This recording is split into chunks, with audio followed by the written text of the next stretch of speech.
আজ মহান বিজয় দিবস, শ্রদ্ধায় অবনত গোটা জাতি, প্রস্তুত স্মৃতিসৌধ। রূপপুরে হাসিনা জয় টিউলিপের হরিলুট, $5 বিলিয়ন দুর্নীতি অনুসন্ধানে হাইকোর্টের রুল। অন্তর্বর্তী সরকারের কর্মপরিকল্পনা জনগণের সামনে আসা উচিত বললেন তারেক রহমান।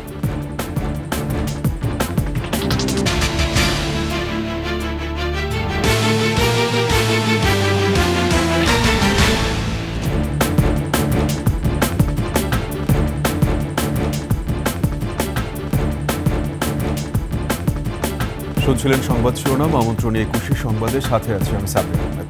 দর্শক, ২১ টেলিভিশনের সংবাদ একই সাথে সরাসরি দেখতে পাবেন আমাদের ফেসবুক পেজ www.facebook.com/2124 অনলাইনে। এছাড়া সাবস্ক্রাইব করতে পারেন www.youtube.com/@21eTV চ্যানেলে। বাঙালির বিজয়ের দিন আজ। ৯ মাসের রক্তক্ষয়ী যুদ্ধ শেষে ৭১-এর ১৬ই ডিসেম্বর হাজার বছরের কাঙ্ক্ষিত স্বাধীনতা ছিনিয়ে আনে বীর যোদ্ধা জনতা। ৩০ লাখ বাঙালির প্রাণের বিনিময়ে পৃথিবীর মানচিত্রে যুক্ত হয় স্বাধীন সার্বভৌম বাংলাদেশ। মানিক শিকদারের রিপোর্ট।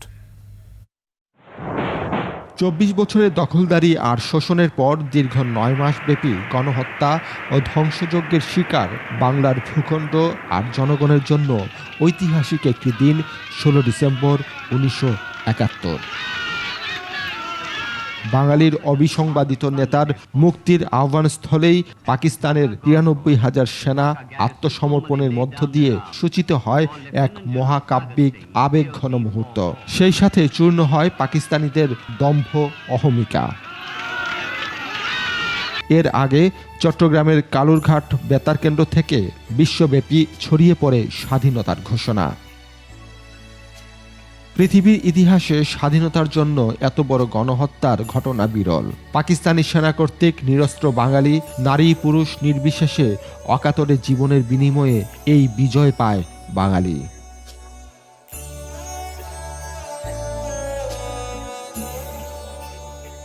পনেরো ডিসেম্বর অবধি মরণপণ চেষ্টা করেও শোচনীয় পরাজয় রোধ করতে না পেরে আত্মসমর্পণে বাধ্য হয় পাকিস্তান। ১৬ ডিসেম্বর আসে সেই মাহেন্দ্র খন। ৭১-এর স্বাধীনতার পরও বারবার বাংলার আকাশে কালো মেঘ দেখা দেয়। স্বাধীনতার ৫৩ বছরের প্রতিটি দশকেই অধিকার আদায়ের লড়াইয়ে গর্জে উঠেছিল মুক্তিকামী মানুষ। ৭১-এর মুক্তিযোদ্ধা, এ প্রজন্মের তরুণ, কৃষক, শ্রমিক, ছাত্র জনতা সদা জাগ্রত। গণতন্ত্র ও অর্থনৈতিক মুক্তির লড়াই করে সুখী সমৃদ্ধ বাংলাদেশ গড়তে দৃঢ় প্রত্যয়ী। মানিক শিকদার, ২১ টেলিভিশন, ঢাকা। সকলকে বিজয় দিবসের শুভেচ্ছা। দর্শক, বিজয় দিবসের প্রথম প্রহরে সোহরাওয়ার্দী উদ্যানে শহীদদের স্মরণে মোমবাতি প্রজ্বলন ও দোয়ার আয়োজন করা হয়। জাতীয় নাগরিক কমিটির আয়োজক সেখানে আছেন সহকর্মী মাহতাব মিনহাজ। সরাসরি চলে যাচ্ছি তার কাছে। মিনহাজ, বিজয়ের প্রথম প্রহরের আয়োজন আমাদেরকে জানাবেন। মিনহাজ, শুনতে পাচ্ছেন? সাব্বির, আপনাকে মহান বিজয় দিবসের শুভেচ্ছা জানাচ্ছি। সাব্বির, সোহরাওয়ার্দী উদ্যানের যে স্বাধীনতা স্তম্ভ রয়েছে সেখানে জাতীয় নাগরিক কমিটির উদ্যোগে মোমবাতি প্রজ্বলন এবং দোয়ার আয়োজন করা হয়েছে। আপনি যেমনটি বলেছেন, ১৯৭১ সালের মহান শহীদদের স্মরণে এবং ২০২৪ সালে যে গণ অভ্যুত্থানে শহীদ হয়েছেন, আসলে তাদের স্মরণেই কিন্তু আজকে এখানে এই মোমবাতি প্রজ্বলনের আয়োজন করা হয় এবং দোয়ার আয়োজন করা হয়। আমরা এখন দাঁড়িয়ে আছি, এর আগে কিন্তু ঠিক যখন ১২টা ১ মিনিট তখনই কিন্তু মোমবাতি প্রজ্বলন করা হয় এবং দোয়ার আয়োজনটি তার কিছুক্ষণ পরই করা হয়। তখন কিন্তু বিভিন্ন ধর্মের যে যার মতো করে কিন্তু এখানে শহীদদের স্মরণে দোয়া করেন এবং কিছুক্ষণের জন্য সবাই শহীদদের স্মরণে কিছুক্ষণ নীরবতা পালন করেন। সাব্বির, আপনি যেমনটি দেখতে পাচ্ছেন, আসলে আয়োজনটি শেষ হওয়ার পরেও কিন্তু এখানে অনেক মানুষ কিন্তু ভিড় করছেন। আজকের যে বিজয় দিবসের যে এই প্রথম প্রহর, আপনি দেখতে পাচ্ছেন যে আসলে এখানে অনেক রঙে বর্ণিল রঙে কিন্তু এই এলাকাটাকে কিন্তু সাজানো হয়েছে। আপনারা দেখতে পাচ্ছেন যে অনেকেই এখন এখানে ছবি তুলছেন, ঘুরছেন, বিজয় দিবসের প্রথম প্রহরটি কিন্তু তারা উপভোগ করছেন।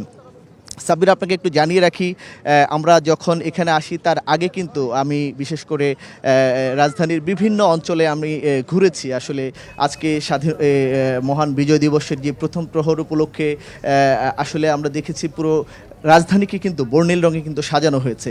আমরা বিশেষ করে দেখেছি যে মতিঝিল এলাকা অনেক সুন্দর করে সাজানো হয়েছে এবং প্রত্যেকটি সরকারি বেসরকারি অফিসে কিন্তু সুন্দর রঙিন যে বর্ণিল রঙের কিন্তু সাজানো হয়েছে। আমরা এখানে দেখতে পাচ্ছি অনেক দর্শনার্থী এখনও আছেন। আমরা একজন দর্শনার্থীর সঙ্গে কথা বলতে চাই। তার আগে একটু বলে রাখি সাব্বির, আপনি দেখতে পাচ্ছেন আজকে এখানে যে মোমবাতি প্রজ্বলন করা হয়েছে, এখানে কিন্তু এক পাশে ৭১ এবং এক পাশে ২৪, এই দুইটি লেখা দিয়ে কিন্তু তারা এই মোমবাতি প্রজ্বলনের কিন্তু আয়োজনটি করেছে। আমরা এখানে একজন দর্শনার্থী আছেন, আমরা একটু তার সঙ্গে কথা বলতে চাই।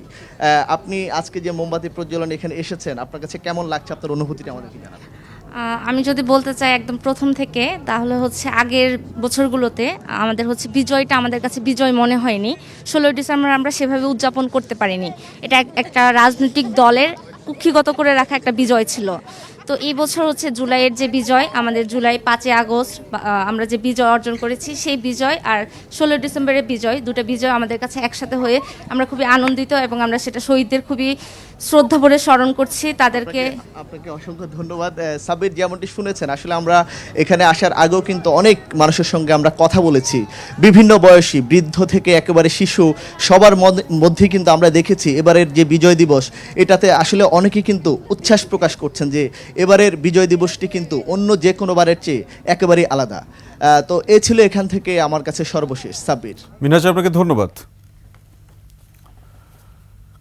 মহান বিজয় দিবস উপলক্ষে রাষ্ট্রপতি মোহাম্মদ শাহাবুদ্দিন ও প্রধান উপদেষ্টা ডক্টর মোহাম্মদ ইউনূস পৃথক পৃথক বাণী দিয়েছেন। রাষ্ট্রপতি মোহাম্মদ শাহাবুদ্দিন তার বাণীতে ২০২৪ সালের বৈষম্য বিরোধী আন্দোলনের চেতনায় উদ্বুদ্ধ হয়ে বৈষম্যমুক্ত দেশ গড়া এবং মুক্তিযুদ্ধের লক্ষ্য বাস্তবায়ন ও শোষণমুক্ত সমাজ প্রতিষ্ঠায় নিজ নিজ অবস্থান থেকে আরও বেশি অবদান রাখার আহ্বান জানান। অন্তর্বর্তীকালীন সরকারের প্রধান উপদেষ্টা ডক্টর মোহাম্মদ ইউনূস বাণীতে বলেন, বিজয় দিবস কেবল আমাদের গর্বের উৎস নয়, এটি আমাদের শপথের দিনও। শপথ আমাদের একতাবদ্ধ থাকার, দেশের সার্বভৌমত্ব রক্ষার এবং মুক্তিযুদ্ধের চেতনা ধারণ করার। তিনি ছাত্র শ্রমিক জনতার গণঅভ্যুত্থানের মাধ্যমে গঠিত অন্তর্বর্তী সরকার উন্নত, সমৃদ্ধ এবং সুশাসিত বাংলাদেশ গঠনে সবাই মিলে একসঙ্গে কাজ করবে বলে জানান। মহান বিজয় দিবস উপলক্ষে স্মারক ডাকটিকিট অবমুক্ত করেছেন প্রধান উপদেষ্টা ডক্টর মোহাম্মদ ইউনূস। বিকেলে রাষ্ট্রীয় অতিথি ভবন যমুনায় ১০ টাকা মূল্যমানের উদ্বোধনী খাম এবং ৫ টাকা মূল্যমানের একটি ডাটা কার্ডও অবমুক্ত করেন প্রধান উপদেষ্টা।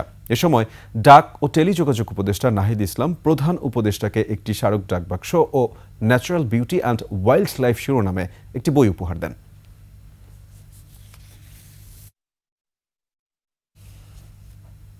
এদিকে জাতির শ্রেষ্ঠ সন্তানদের শ্রদ্ধা নিবেদনে প্রস্তুত সাভারে জাতীয় স্মৃতিসৌধ। রাষ্ট্রপতি ও সরকার প্রধান সহ উপদেষ্টাদের পুষ্পস্তবক অর্পণের মধ্য দিয়ে শুরু হবে শ্রদ্ধা নিবেদনের আনুষ্ঠানিকতা। স্মৃতিসৌধ ঘিরে নেওয়া হয়েছে পর্যাপ্ত নিরাপত্তা ব্যবস্থা। আরিফুল ইসলাম সাব্বিরের তথ্যচিত্রে ডেস্ক রিপোর্ট। ১৬ ডিসেম্বর মহান বিজয় দিবসে জাতীয় স্মৃতিসৌধে শ্রদ্ধা নিবেদনে ঢল নামবে লাখো মানুষের। সকালে রাষ্ট্রপতি ও সরকার প্রধান সহ উপদেষ্টাদের পুষ্পস্তবক অর্পণের মধ্য দিয়ে শুরু হবে শ্রদ্ধা নিবেদনের আনুষ্ঠানিকতা। এরপর সর্বসাধারণের জন্য খুলে দেওয়া হবে সৌধের ফটক। গেল ১ মাস ধরে স্মৃতিসৌধের সৌন্দর্যবর্ধনের কাজ করছে দায়িত্বে থাকা গণপূর্ত অধিদপ্তর। ধোয়া মোছার পর রং তুলির আঁচড়ে সাজানো হচ্ছে বেদি পর্যন্ত যাওয়ার সড়ক। সড়কের পাশে লাগানো হয় রঙিন গাছ। ইট বালু সিমেন্টের কাজ করিতেছি, ধোয়া মোছার কাজ করিতেছি এবং রং তুলির কাজ করিতেছি। প্রতি বছরই রং তুলির কাজ করি, তাই এবছরও করছি সৌন্দর্যের জন্য। গণপূর্ত অধিদপ্তর জানায়, গেল ১৫ দিন আগে স্মৃতিসৌধে সর্বসাধারণের প্রবেশ বন্ধ করা হয়। এরপর থেকেই দিনরাত শুরু হয় সংস্কার কাজ। আমরা গণপূর্ত অধিদপ্তরের পক্ষ থেকে পুরো স্মৃতিসৌধ কমপ্লেক্সকে ধুয়ে মুছে পরিষ্কার পরিপাটি করা, ফুল দিয়ে সাজানো, রং তুলির কাজ, সিসি ক্যামেরা স্থাপন, লেক সংস্কার সহ সকল কার্যক্রম সম্পন্ন করেছি। মহামান্য রাষ্ট্রপতি, মাননীয় প্রধান উপদেষ্টা এবং উপদেষ্টা মণ্ডলী সহ সকলের শ্রদ্ধা নিবেদনের জন্য স্মৃতিসৌধ পুরোপুরি প্রস্তুত রয়েছে। জনগণের নিরাপত্তায় নেওয়া হয়েছে পর্যাপ্ত নিরাপত্তা ব্যবস্থা। Yusuf Hasan Naim, desk report, 21 television. 16 ডিসেম্বর বিজয় দিবস ঘিরে নাশকতার কোনো আশঙ্কা নেই বলে জানিয়েছেন স্বরাষ্ট্র উপদেষ্টা জাহাঙ্গীর আলম চৌধুরী। দুপুরে সচিবালয়ে আইনশৃঙ্খলা সংক্রান্ত উপদেষ্টা পরিষদের 5ম সভায় বিজয় দিবস উদযাপন, বিশ্ব ইজতেমা এবং দেশের সার্বিক নিরাপত্তা পরিস্থিতি নিয়ে দীর্ঘ বৈঠক হয়। পরে সাংবাদিকদের স্বরাষ্ট্র উপদেষ্টা বলেন, আইন শৃঙ্খলা পরিস্থিতির আরও উন্নতি করতে সর্বাত্মক গুরুত্বের নির্দেশ দেওয়া হয়েছে। রাজধানী ছিনতাই প্রতিরোধে পুলিশ বাহিনীকে আরও নজর দিতে বলা হয়েছে। এসব স্থানীয় সরকার উপদেষ্টা বলেন, ফ্যাসিস্টদের কেউ বিশৃঙ্খলা সৃষ্টির চেষ্টা করলে প্রতিহত করা হবে।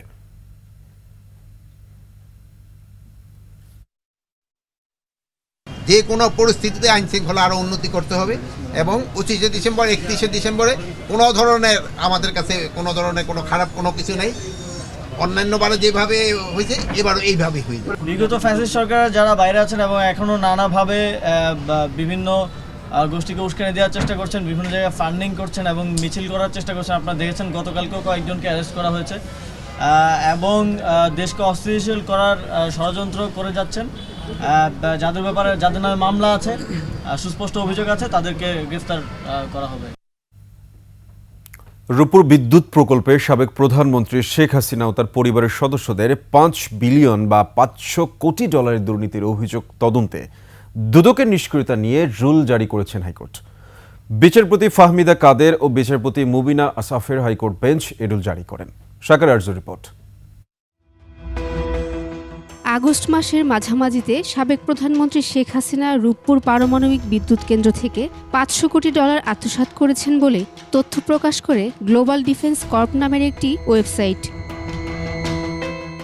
ওয়েবসাইটের এক প্রতিবেদনে বলা হয়, এই আত্মসাতের কাজে তাকে সহায়তা করেছেন ছেলে সজীব ওয়াজেদ জয় ও শেখ রেহানার মেয়ে টিউলিপ সিদ্দিক। শেখ হাসিনা ও তার পরিবারের সদস্যরা রাশিয়ান কোম্পানি রোসাটমের কাছ থেকে একটি পারমাণবিক চুল্লি কেনার নামে এই বিশাল অর্থের লেনদেন করেন। যদিও 25 আগস্ট 5 বিলিয়ন ডলার ঘুষের অভিযোগকে গুজব বলে দাবি করেন বাংলাদেশে নিযুক্ত রাশিয়ার রাষ্ট্রদূত আলেকজান্ডার মন্টিটোস্কি। এই অভিযোগ অনুসন্ধানের জন্য দুদকে আগস্টে আবেদন করা হয়েছিল, কিন্তু দুদক কোনো পদক্ষেপ না নেয়ায় গত 3 সেপ্টেম্বর হাইকোর্টে রিট করে নর্থ সাউথ বিশ্ববিদ্যালয়ের শিক্ষক ববি হাজ্জাজ। রিটের রুলের পাশাপাশি অভিযোগ তদন্ত চাওয়া হয়।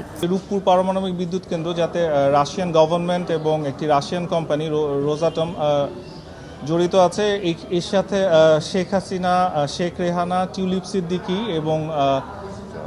এবং সজীব ওয়াজেদ জয় তারা জড়িত ছিলেন। রোববার শুনানি শেষে রুল জারি করেন হাইকোর্ট। দ্যাট ইজ ওয়াই এই রিটটা করার পর আই থিঙ্ক যে আমরা এক্সপেক্ট করব যে এটার একটা সবার অথরিটির কাছে একটা নিউজ পৌঁছাবে যে এটা নিয়ে আমরা সচেতন, এবং এক্ষেত্রে আই থিঙ্ক যে কোর্ট আজকে রুল জারি করার মাধ্যমে এটা নিশ্চিত করলেন যে এটা নিয়ে ফার্দার ইনভেস্টিগেশন ইনশাআল্লাহ হবে। 19 আগস্ট রূপপুর পারমাণবিক বিদ্যুৎ কেন্দ্রে শেখ হাসিনার পরিবারের দুর্নীতি নিয়ে বিভিন্ন পত্রিকায় প্রতিবেদন প্রকাশিত হয়। রিটের নথিতে ওই প্রতিবেদনগুলো যুক্ত করা হয়। শাকেরা আরজু, 21 টেলিভিশন, ঢাকা। অন্তর্বর্তীকালীন সরকার কি করতে চাইছে?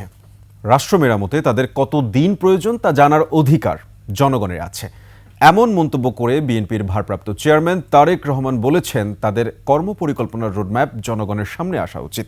কিন্তু রোডম্যাপের কথা শুনলেই কোনো উপদেষ্টার মুখ শুকিয়ে যায় বলেও মন্তব্য করেন তারেক রহমান। বলেন, সকল অস্পষ্টতা কাটিয়ে নির্বাচনী রোডম্যাপে এগিয়ে যাবে বাংলাদেশ। মাহিলা ইসলামের রিপোর্ট। রাজধানীর রমনায় ইঞ্জিনিয়ার্স ইনস্টিটিউশনে বিজয় দিবস উপলক্ষে বিএনপির আলোচনা সভা, যাতে অংশ নেন দলটির শীর্ষ নেতারা। তারা বলেন, ভোটের অধিকার ও গণতন্ত্র প্রতিষ্ঠা না হওয়া পর্যন্ত রাজপথ ছাড়বে না বিএনপি। যতই কালক্ষেপণ করবেন ষড়যন্ত্রকারীরা তত বেশি ষড়যন্ত্র করবে। কাজেই ইতিহাস থেকে শিক্ষা নিন, কোনো অবস্থাতেই জনগণের সঙ্গে রাজনীতি করার চেষ্টা করবেন না। একজন জিয়াউর রহমানকে ধারণ করেছিল বলেই আজ পর্যন্ত সেই জিয়াউর রহমানের প্রতিষ্ঠিত দল বিএনপি স্বাধীনতাকে পাহারা দিচ্ছে। যে সংগ্রামের মাধ্যমে আজকে যে পরিবর্তন আনা হয়েছে, সেই পরিবর্তনের ফসল আমাদের ঘরে তুলতে হবে। এই সময় বিএনপির মহাসচিব বলেন, বিএনপির 31 দফার পরে আর কোনো সংস্কার বাকি থাকে না। আমরা 31 দফা কর্মসূচি আমরা জাতির সামনে তুলে ধরেছি। সেটা সম্পূর্ণভাবে সংস্কার। এই 31 দফার পরে আর কোনো সংস্কার বাকি থাকে না। আলোচনা সভায় ভার্চুয়ালি যোগ দেন দলের ভারপ্রাপ্ত চেয়ারম্যান তারেক রহমান। বলেন, অন্তর্বর্তী সরকারের কর্ম পরিকল্পনার রোডম্যাপ জনগণের সামনে আনতে হবে। অন্তর্বর্তীকালীন সরকারের আগামী দিনের কর্ম পরিকল্পনার রোডম্যাপ ঘোষণার কথা শুনলেই যদি উপদেষ্টাদের চেহারায় অস্বস্তির ছাপ ফুটে ওঠে, সেটি হবে অবশ্যই গণ আকাঙ্ক্ষা বিরোধী। তারেক রহমান বলেন, সকল অস্পষ্টতা কাটিয়ে অচিরেই নির্বাচনী রোডম্যাপের পথে হাঁটবে বাংলাদেশ। অন্তর্বর্তীকালীন সরকার যদি শুধু সংস্কারের নামে সময় সংক্ষেপ করেন, তাহলে জনগণের কাছে সংস্কার আগে নাকি সংসার আগে, এই প্রশ্নটি মুখ্য হয়ে উঠতে পারে। অন্তর্বর্তীকালীন সরকার নিজেদের সফল দেখতে চায় কিনা তা তাদের কর্মকাণ্ডের উপর নির্ভর করবে বলেও মন্তব্য করেন বিএনপির ভারপ্রাপ্ত চেয়ারম্যান। মাহিলা ইসলাম, 21 টেলিভিশন, ঢাকা। নিচ্ছি সংবাদ বিরতি। যখন ফিরছি তখন অন্যান্য সংবাদের সঙ্গে আরও যা থাকছে। চট্টগ্রামের সাবেক সাংসদ নদভী রাজধানীতে আটক।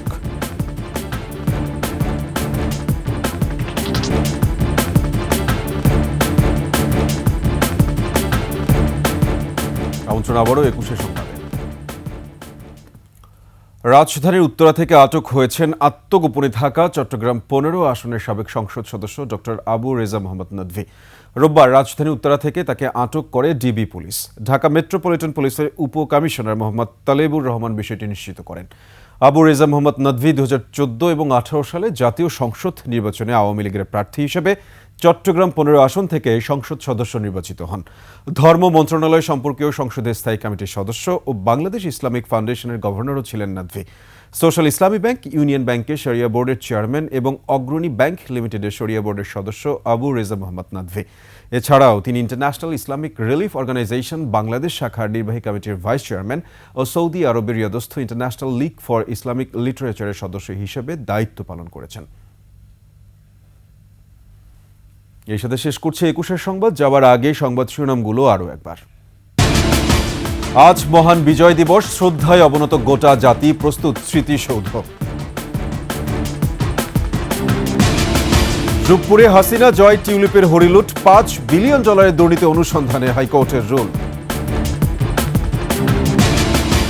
অন্তর্বর্তী সরকারের কর্মপরিকল্পনা জনগণের সামনে আসা উচিত বললেন তারেক রহমান।